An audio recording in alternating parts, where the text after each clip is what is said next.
I'm Jennifer, your host. We have here Nicole, Danielle, and Zachary. We are going to look at different elements of Pakistan to help us assess what their future may be like. We're going to start by looking at their government and the leaders that they've had. Danielle, what can you tell us about the leaders of Pakistan? Well, we've seen a pattern emerge between elected leaders and the military taking over through a coup. For example, President Bhutto, who was forced to step down from power by General Zia, who was a military leader who was trying to turn Pakistan into a more Islamic state. That's a very good point, but did you hear about the lawyers that fought against Sharjah being put out of office by Musharraf? They actually got really upset, and again, the year after, 2008, Zardari Ali promised to put Sharjah back in office if he was elected, but didn't do so. This caused the lawyers to be upset, protested, some faced death and imprisonment, and then it resulted in Sharjah actually being put back into office. Yes, I did hear that. Did you also know that even though we have seen a pattern of military coups in the year 2008 and 2013, they had back-to-back elections. This is the first time that a leader has served a full term and then a new president was elected. We can't overlook the corruption, though. As I mentioned earlier, General Zia is a great example of corruption in Pakistan. Once in power, he made ridiculously harsh laws, like blasphemy was now punishable by death instead of just life imprisonment. He also made the Hudu Ordinance, which stated that liquor, theft, and adultery could now be leave the culprit to be sentenced to lashing, life imprisonment, or even death by stoning at times. We also can't forget Prime Minister Sharif, who has been in office for 3 different terms, though the second one leading to his arrest and banishment from Pakistan, after he tried to pass a law saying that the Quran would become a supreme law in Pakistan. He then came back and got re-elected in 2013 for the same position. How is that even possible?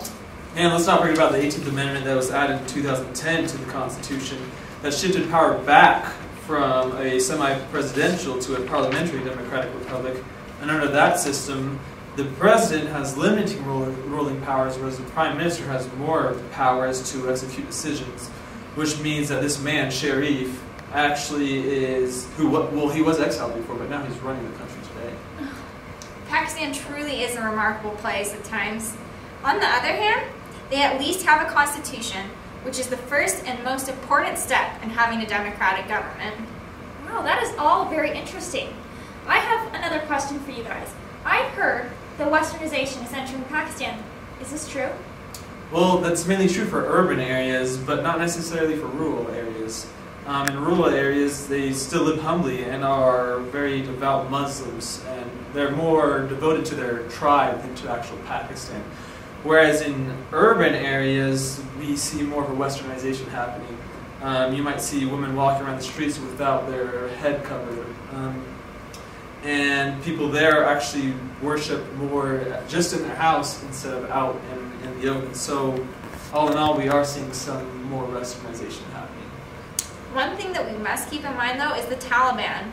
It is more for an Islamic state, and it has a great impact on the country. Many of the Pakistanis feel forced to live this lifestyle so that they won't be killed. However, there are people standing up to the Taliban. We've heard about the lawyers, and there's also Malala, a young schoolgirl who's standing up to them for years, even after being shot in the head. My last question is, I know that Pakistan has had a pretty bad relationship with India at times. Where is this relationship at right now? Well, they've had a bad relationship with India, especially ever since Parliament happened. But recently, we've heard that their relationship's getting better. On July 10th in the Daily Brief, it talks about how the Prime Minister of Pakistan and the Prime Minister of India got together and agreed to fight terrorism. We have learned a lot about Pakistan today, and hopefully this will help us put together where its future might be headed.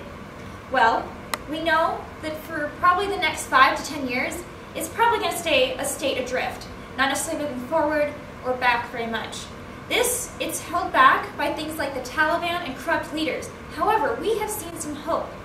After all, we have seen people like the lawyers willing to stand up for what they believe. We've seen Malala standing up to the Taliban and fighting for education.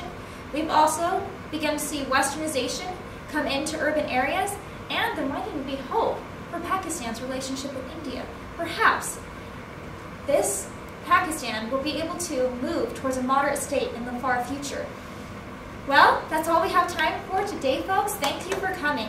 We hope that this has helped you get a better idea of where Pakistan might be headed and even planted a seed of hope that it could get better in the future.